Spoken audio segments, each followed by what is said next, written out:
Paz a vos, mis amados hermanos del grupo Edificados en la Palabra. Bendiciones para todos en el día de hoy. Que el Señor me los continúe bendiciendo. Le damos la gloria, le damos la honra solo a Él, porque Él nos ha permitido tener un día más de vida, por poder ayudarnos a contemplar la hermosura de esta mañana. Mis amados hermanos, nos encontramos en el libro de Efesios, el propósito redentor de Dios, en la tercera semana, mis amados hermanos, en el libro de Efesios, las epístolas, con el subtema el propósito eterno de Dios para el creyente cristiano. Y nuestro tema principal, mis amados hermanos, del día de hoy, un creyente maduro en Cristo, la gran oración por la iglesia y el creyente. Mis amados hermanos, les saluda Luis Carlos Vergara desde este bello país, Colombia, mis amados hermanos. Dándole las gracias a nuestro Señor por habernos permitido realizar este tema del día de hoy. Amén. Entrando en desarrollo, mis amados hermanos, hemos tomado como texto bíblico el libro de Efesios, capítulo 3, versículo 14 al versículo 21. Habla sobre la oración. Y la oración tiene una causa específica, un propósito especial de Dios para la vida del creyente cristiano. Pablo hace referencia al plan de salvación y al nacimiento de la iglesia que Dios ha creado a través de Cristo. El versículo 14 al 15 habla sobre la fortaleza, el poder interior por medio del Espíritu Santo. El versículo 17 habla para que Cristo gobierne y reine dentro por la fe. El versículo 17 también habla por el amor. El versículo 18 habla para comprender, tener una plena comprensión de todas las cosas espirituales. El versículo 19 habla para conocer el amor de Cristo, también para la plenitud de Dios. Mis amados hermanos, el alimento para orar y confiar en Dios por las respuestas, versículo 20 al versículo 21, mis amados hermanos. La oración es tan importante que hizo que Pablo doblara rodillas en señal de dependencia y humildad mientras clamaba al Creador. Mis amados hermanos, un creyente maduro en Cristo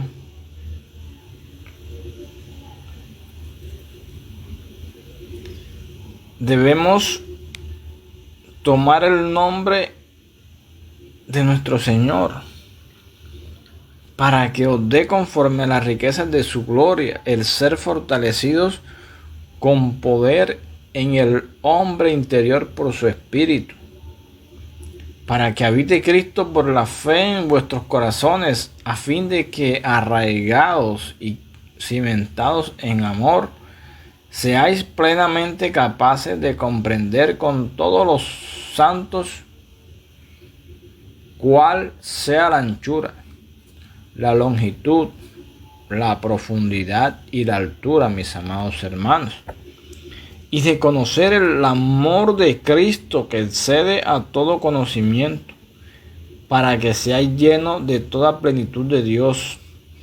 Y a aquel que es poderoso para hacer todas las cosas mucho más abundantemente de lo que pedimos o entendemos, según el poder que actúa en nosotros. A Él sea la gloria en la iglesia, en Cristo Jesús, por todas las edades, por los siglos de los siglos. Amén. Mis amados hermanos, para comprender debemos tener una plena comprensión de todas las cosas espirituales para conocer el amor de Cristo. para la plenitud de Dios, para el aliento para orar y el confiar en que Dios nos dará la respuesta. Dios es capaz. El poder que obra en nosotros, que Dios sea glorificado en la iglesia a través de su Hijo Jesucristo.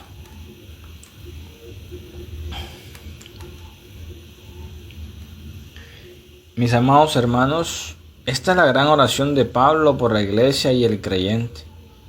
Probablemente sea la segunda oración más importante de toda la Biblia. Después de la oración modelo del Señor en el libro de Mateo capítulo 6, versículo 9 al versículo 13. Debido a su importancia, los creyentes deberían orarla todos los días. Por cierto, este es el motivo por el cual Dios la ha incluido en las Santas Escrituras. Advierta el detalle mientras la lee y la estudia. Su centro es un creyente maduro en Cristo. Amén. Advierte 4 cosas acerca de la oración. Primero, la oración tiene una causa específica, un propósito específico. Las palabras por esta causa hacen referencia al plan eterno de Dios y la vida del creyente cristiano que él ya ha tratado. Es decir, Pablo vuelve a hacer referencia a la gran salvación y nacimiento de la iglesia que Dios ha creado a través de Cristo. Jamás se ha forzado algo en la tierra que lo que Dios ha hecho a través de Cristo. A través de Cristo. Dios trajo la salvación. Efesios capítulo 2, versículo 1, versículo 10. Dios dio nacimiento a la iglesia, al nuevo cuerpo de creyentes que Él está construyendo. Efesios capítulo 2, versículo 11. Por lo tanto, es absolutamente necesario que se complete la obra. Se debe contemplar la obra de salvación y se debe completar la construcción del cuerpo de creyentes, o sea, la iglesia, mis amados hermanos. Esta es la gran causa por la que ora Pablo. La oración era tan importante que hizo que Pablo doblara sus rodillas. Postrarse es una señal de necesidad desesperada y dependencia. Demuestra que una persona depende por completo de Dios. También demuestra que esa persona es seria, que está reverenciado a Dios, que es humilde ante Dios. La oración va dirigida a Dios como el Padre de nuestro Señor Jesucristo. Jesucristo vino al mundo a revelar a Dios, a demostrar a los hombres cómo es Dios. Antes de Cristo, los hombres tenían la idea de que Dios estaba alejado, distante, y que no se preocupaba por el hombre y su mundo. Pero Cristo reveló que esto no es cierto, sino una falsa imagen de Dios.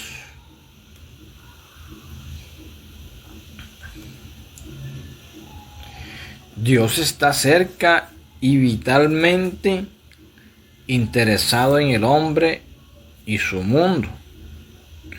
De hecho, porque de tal manera amó Dios al mundo que ha dado a su Hijo unigénito para que todo aquel que en Él cree no se pierda, mas tenga vida eterna, mis amados hermanos. Y eso los encontramos en el Evangelio de Juan, capítulo 3, versículo 16. Aquí lo interesante, el punto es este, mis amados hermanos. Cuando Pablo oró a Dios, el Padre del Señor Jesucristo, estaba orando al Dios que escucharía y respondería su oración. No está orando al techo, ni al aire, ni a algún concepto sin vida o idea en su mente. Le está orando al Padre del Señor Jesucristo, que era el único Dios verdadero y vivo, el mismo Dios que oirá su oración.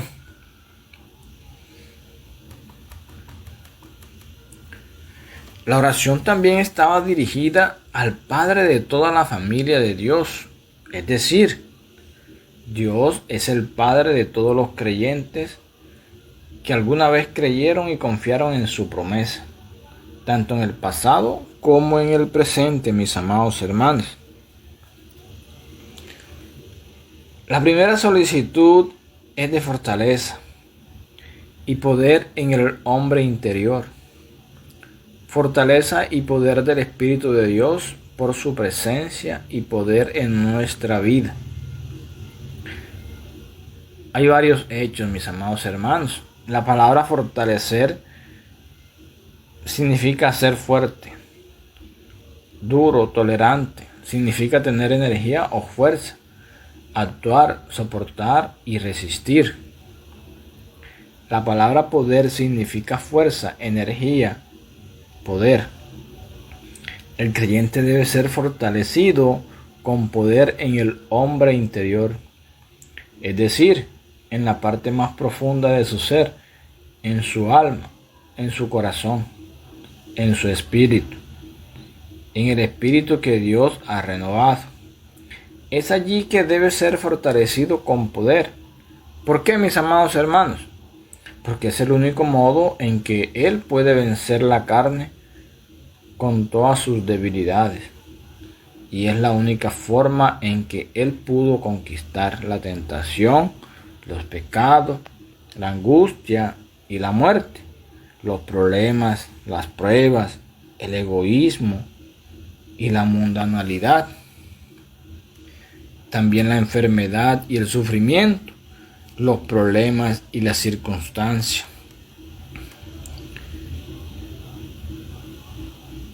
Porque es la única forma, mis amados hermanos, en que el creyente puede reclamar todas las bendiciones de Dios y cumplir con el propósito eterno de Dios para su vida. El creyente debe ser fortalecido con poder a fin de alejarse de la carne y centrarse en las promesas eternas y el llamado de Dios.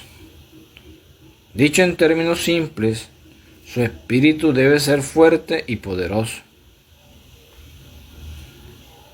para hacer todo lo que Dios quiere que Él sea y para hacer lo que Dios quiere que Él haga. Dios nos advierte la fuente dicha fortaleza y poder conquistadores. El Espíritu Santo de Dios advierte que Él mora dentro del hombre interior del creyente. No hay ninguna otra fuente que tenga el poder suficiente como para conquistar las severas pruebas y corrupciones de este mundo, todas las cuales derivan de la muerte y pudrición. Ningún grupo de hombres, ni siquiera todos los hombres del mundo, con su ciencia y tecnología, posee el poder de controlar la maldad y la muerte del hombre. Ni siquiera contamos con el poder de hacer que siquiera una persona sea perfecta, ni de evitar que una persona se muera. Si existe algún poder lo suficientemente fuerte como para conquistar la maldad y la corrupción de este mundo, está en el Espíritu de Dios y únicamente en Él. Por lo tanto, mis amados hermanos, la gran oración del creyente es que Dios los reciba en su iglesia, a todos los creyentes del mundo. El ser fortalecido con poder en el hombre interior por su espíritu.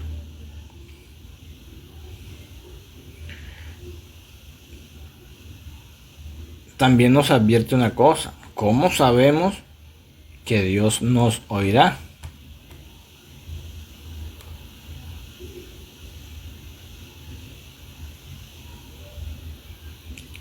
Y también, ¿cómo sabemos que nos responderá nuestra oración? ¿Cómo sabemos que Dios nos dará esta fuerza y este poder? Por lo que dice el versículo, conforme a la riqueza de su gloria, las riquezas de la gloria de Dios se ven en Jesucristo. Es la gracia gloriosa y la salvación de Dios reveladas en Cristo. Dios nos ama. Ese es el motivo por el cual Él nos fortalecerá con poder por medio del Espíritu. Efesios capítulo 2, versículo 14, versículo 10. Hechos capítulo 1, versículo 8 dice: pero recibiréis poder cuando haya venido sobre vosotros el Espíritu Santo, y me seréis testigos en Jerusalén, en toda Judea, en Samaria y hasta lo último de la tierra. Segunda de Corintios capítulo 12, versículo 9, versículo 10 dice: y me ha dicho, bástate mi gracia, porque mi poder se perfecciona en la debilidad. Por tanto, de buena gana me gloriaré más bien en mis debilidades, para que repose sobre mí el poder de Cristo. Por lo cual, por amor a Cristo me gozo en las debilidades, en afrentas, en necesidades, en persecuciones, en angustias, porque cuando soy débil, entonces soy fuerte. Amén. El libro de Efesios capítulo 1 versículo 19 dice: y cuál la preeminente grandeza de su poder para con nosotros los que creemos, según la operación del poder de la fuerza. Efesios capítulo 3 versículo 20 también dice: y aquel que es poderoso para hacer todas las cosas mucho más abundantemente de lo que pedimos os entendemos, según el poder que actúa en nosotros. Amén.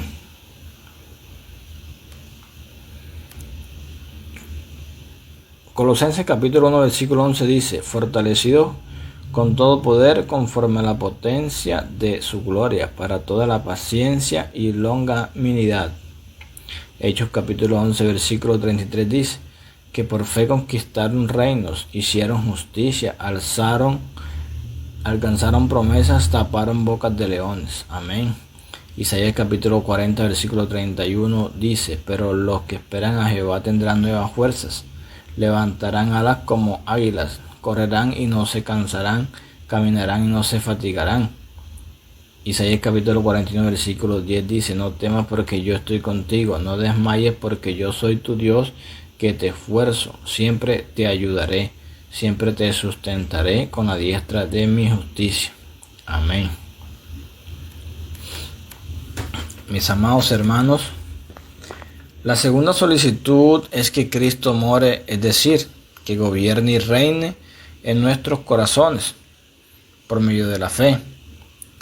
La palabra morar significa algo permanente, no temporal. Significa tomar residencia permanente, vivir en un hogar, ingresar, radicarse y estar en el hogar. Cuando una persona cree que Cristo por primera vez, Cristo ingresa a su vida, por lo tanto, el creyente no está orando para que Cristo ingrese a los corazones y vida de los creyentes, puesto que Cristo ya está en sus corazones y vidas. ¿Qué significa esta solicitud, mis amados hermanos?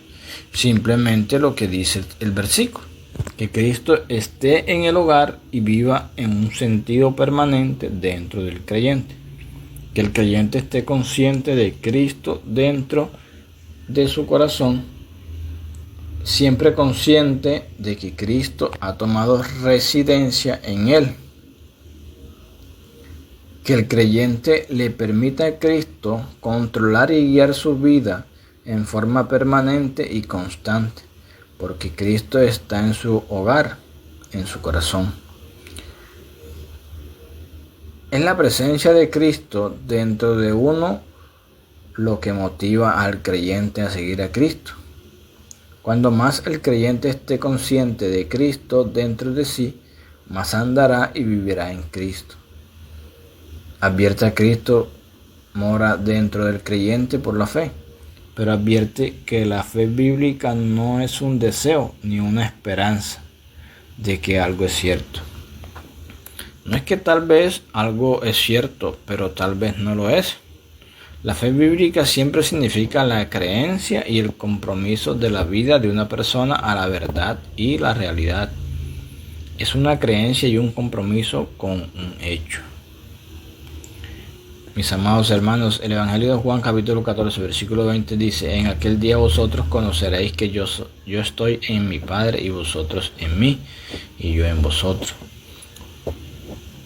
Juan capítulo 17 versículo 23 dice: yo en ellos y tú en mí, para que sean perfectos en unidad, para que el mundo conozca que tú me enviaste y que los has amado a ellos como también a mí me has amado. Gálatas capítulo 2 versículo 20 dice: con Cristo estoy juntamente crucificado y ya no vivo yo, mas vive Cristo en mí. Y lo que ahora vivo en la carne, lo vivo en la fe del Hijo de Dios, el cual me amó y se entregó a sí mismo por mí.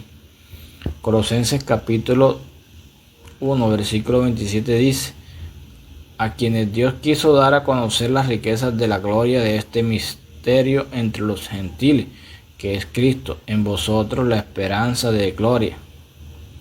Primera de Juan capítulo 3 versículo 24 dice: y el que guarda sus mandamientos permanece en Dios y Dios en él, y en esto sabemos que él permanece en nosotros por el Espíritu que nos ha dado. Apocalipsis capítulo 3 versículo 20 dice: he aquí yo estoy a la puerta y llamo, si alguno oye mi voz y abro la puerta, entraré a él y cenaré con él y él conmigo. Amén. Mis amados hermanos, hemos terminado esta bonita reflexión del día de hoy. Le damos la gloria, le damos el honor solo a Él, que nos ha permitido compartir esta enseñanza. Sabemos que la oración lo es todo, mis amados hermanos. En la oración podemos mostrar nuestras necesidades y recibimos su bendición siempre y cuando, mis amados hermanos, estemos en obediencia. Amén. Paz a vos, mis amados hermanos.